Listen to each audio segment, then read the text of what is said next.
Mis hermanos me quitaron la administración de la casa familiar. No fue de un día para otro, ni con una conversación honesta en la mesa. Empezó con frases suaves, dichas por mi bien. Estás cansada, déjanos a nosotros las decisiones. Los papeles son complicados, mejor que los veamos nosotros. Tú ya hiciste bastante. Total, la casa es de todos, no tiene sentido que todo pase por ti. Lo que para ellos era organizarse, para mí fue sentir, por primera vez, que me estaban corriendo de un lugar que yo había sostenido durante años. La casa de mamá. Esa casa donde yo me quedé cuando todos se fueron, donde pagué recibos, arreglé goteras, acompañé a mi madre en sus últimos años, y donde ahora, mágicamente, parecía que estorbaba, al menos a la hora de decidir. Si te quedas conmigo, voy a contarte cómo pasé de ser la responsable de la casa familiar a la hermana a la que apartaron de la administración. ¿Y por qué?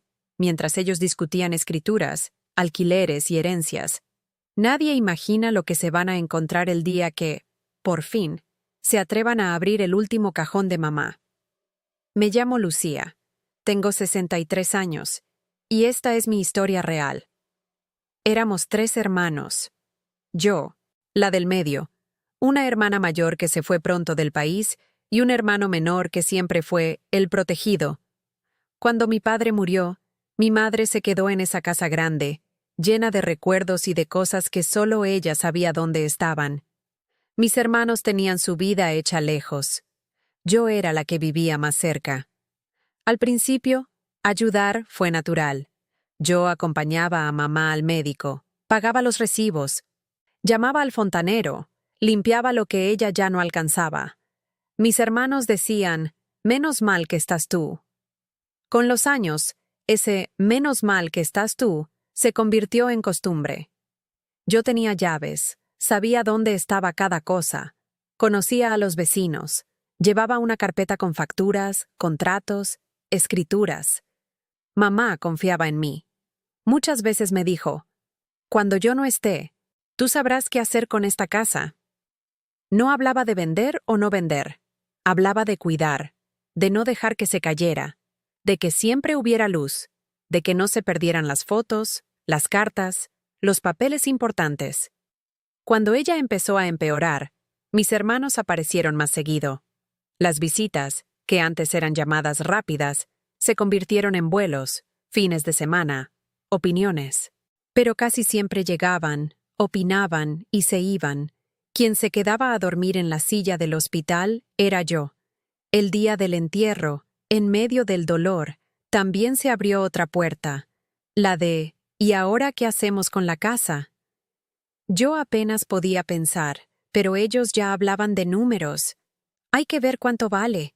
Habría que alquilarla o venderla. No podemos tener un inmueble parado. Todo tiene que estar por escrito. No queremos líos. Yo dije algo simple.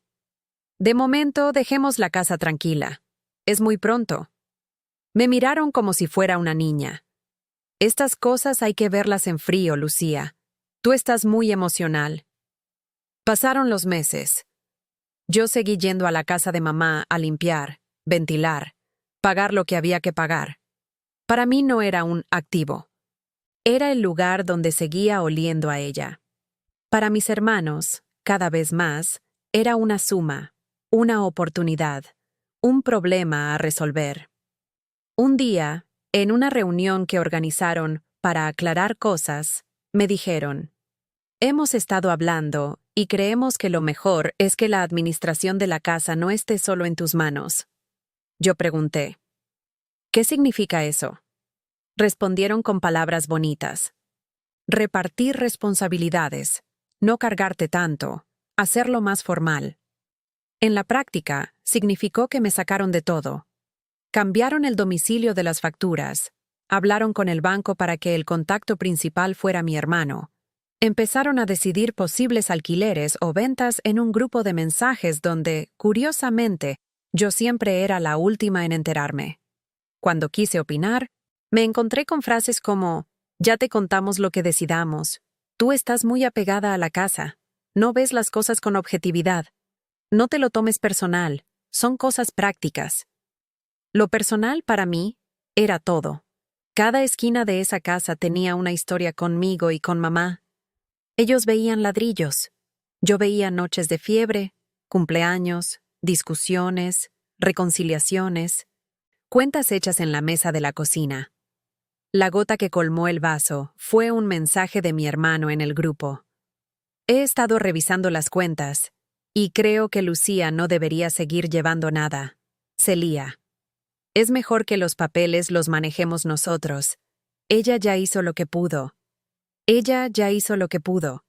Como si estuviera hablando de un mueble viejo que ya no sirve para sostener más peso. Me dolió. Mucho. Lloré sola en el salón de la casa de mamá, ese que ellos ya veían como bien inmueble. Miré alrededor y pensé, ellos llegan, miran por encima, opinan y se van. Nunca abrieron un cajón de verdad aquí. Porque si había algo que ellos nunca habían revisado, eran los cajones de mamá. Para ellos, eran trastos viejos. Para mí, eran un mapa. Yo sabía que en el último cajón de la cómoda de su habitación, ese que siempre costaba abrir porque se trababa, ella guardaba las cosas importantes. Así lo llamaba. Ahí estaban cartas de mi padre, documentos antiguos, fotos dobladas, pequeños sobres. A veces, cuando yo la ayudaba a vestirse, la veía sacar algo de ahí y volver a guardarlo, como quien acaricia un secreto. Cuando enfermó más, un día me llamó y me dijo, si algún día tus hermanos se vuelven demasiado listos, acuérdate del último cajón. Ahí está lo que yo pienso de cada uno. Lo dijo medio en broma, medio en serio. Yo no quise preguntar. Sabía que, si ella quería que yo lo viera, llegaría el momento. Ese momento llegó después de que me quitaran la administración. Tenía rabia, sí, pero también tenía una decisión que tomar. ¿Seguía tratando de convencerlos con palabras o aceptaba que, al final, la única voz que realmente pesaría sería la de ella? ¿Por escrito? Abrí ese último cajón un día que estaba sola, con las manos temblando. Dentro había de todo. Fotos amarillas, la alianza de mi padre, un pañuelo doblado, y al fondo, debajo de una carpeta vieja, un sobre con mi nombre. Lo abrí. Era una carta de mamá, escrita a mano, con su letra ya un poco temblorosa. Me agradecía, con palabras sencillas, todo lo que había hecho por ella. Y luego decía algo que me dejó sin aire. Sé que tus hermanos, cuando yo falte, pensarán mucho en la casa. Tú has estado aquí, ellos no. Por eso he dejado claro, donde corresponde, que tú tienes una parte especial en las decisiones. No permitas que te hagan sentir menos. Si alguna vez dudan, diles que revisen bien los papeles, no solo las paredes. Junto a la carta, había copias de documentos que yo no había visto. Un testamento más reciente del que ellos conocían.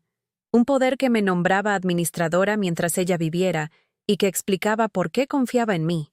Una anotación hecha por un abogado donde constaba que mi trabajo como cuidadora y administradora de la casa había sido tenido en cuenta. No voy a entrar en términos legales. Cada país es un mundo. Pero sí te diré esto. Mamá no había dejado todo a partes iguales sin más. Había ajustado cosas.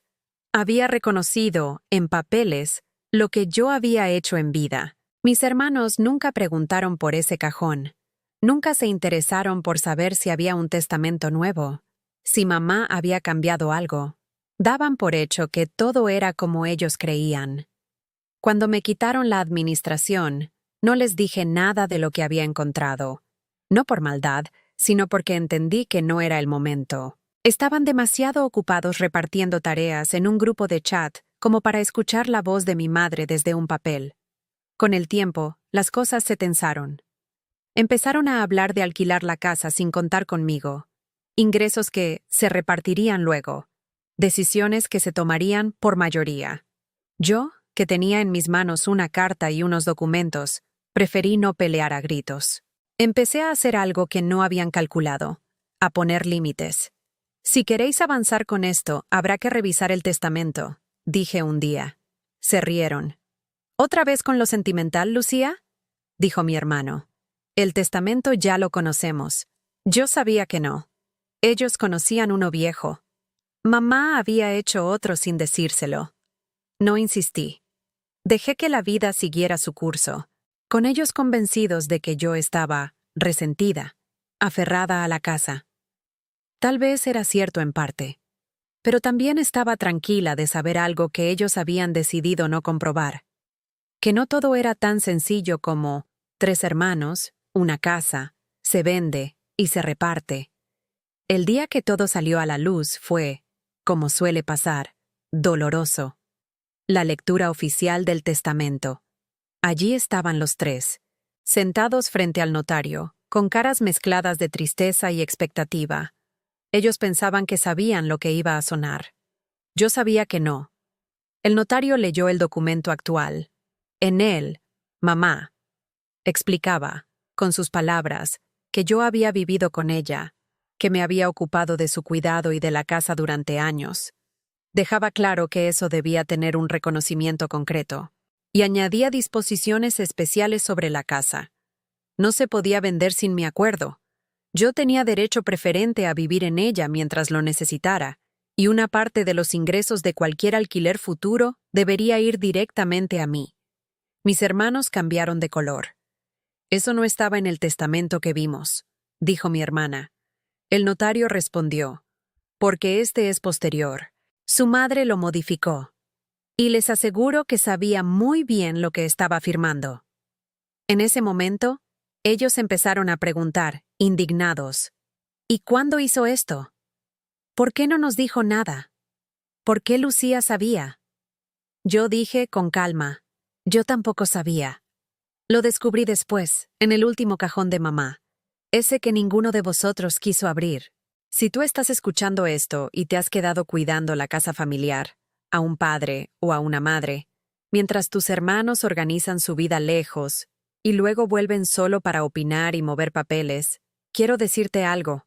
Lo que haces tiene valor, aunque muchos lo traten como lo normal. Y ese valor no siempre se ve en las conversaciones, pero puede, y debe, si tú quieres, reflejarse en documentos. No te digo que vayas a pelearte por herencias. Te digo que dejes de pensar que pedir claridad o revisar papeles es ser interesada. Interesados son, a veces, los que aparecen solo cuando huelen dinero y que nunca estuvieron cuando había que sostener cuerpos, medicinas, cuentas. Si eres hija, cuidadora y administradora de facto, no tengas miedo de hablar con un profesional, de preguntar si todo está en regla, de pedir que lo que tú haces quede reconocido. Y si eres hermano o hermana que vive lejos, te digo otra cosa. No des por hecho que sabes lo que hay porque un día viste un papel. Revisa de verdad.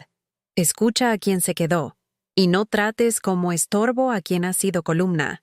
Mis hermanos me quitaron la administración de la casa familiar. Pensaron que, sacándome de los papeles, me sacaban también del centro de la historia. Nadie sabe todavía, al menos no lo sabían entonces, todo lo que mamá dejó preparado en ese último cajón. Lo que encuentren el día que, por fin, se atrevan a abrirlo, no será un truco ni una venganza. Será simplemente la versión de la historia de quien, hasta el final, vio más allá de las paredes y supo poner, con su letra, dónde estaba la verdadera administración. En las manos de quien estuvo, no solo de quien llega a sumar cuando ya todo está hecho.